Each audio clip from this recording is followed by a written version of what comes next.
email from Abby, South Carolina.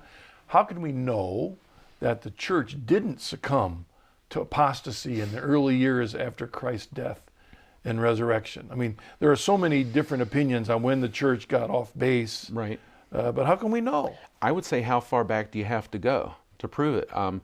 I look at Acts chapters 1 and 2. And this is something, as a fundamentalist, I always hear, well, we have a New Testament church. Apostolic succession, when Judas is replaced and his successor is called an episcope, a bishop. You have Peter as the leader of everything. You have baptism for the breaking of bread. Guess what that was? And the prayers, not just prayer, but the prayers, which means they had a liturgy. So we have liturgy, we have Eucharist, we have Peter as the supreme bishop, we have bishops, we have apostolic, baptismal regeneration. I want a New Testament church too. I found it.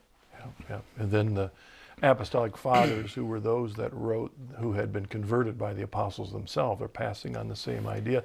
Had you studied them at all at your Baptist college? Very, very little. Yeah. Very, very little. Because, we didn't want to seem to be too Catholic. And of course, if you get into the apostolic fathers, Ignatius of Antioch, within a century, you have the church being referred to as Catholic. Yeah. So, we talked a little bit about that in church history, but not to the extent. I mean, we heard about men like Augustine and Thomas Aquinas and so forth, but we were never told they were Saint Augustine, Saint Thomas Aquinas. And just good Christian guys. Good, back there, yeah.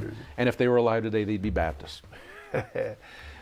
Bernie from Nevada, I have some non-Catholic friends who are into the idea of the rapture and think they are all going to be caught up into heaven soon. How could a Catholic respond to their belief in the rapture? Well, first of all, Catholics do believe in the rapture in the sense that we believe in the second coming. 1 Thessalonians 4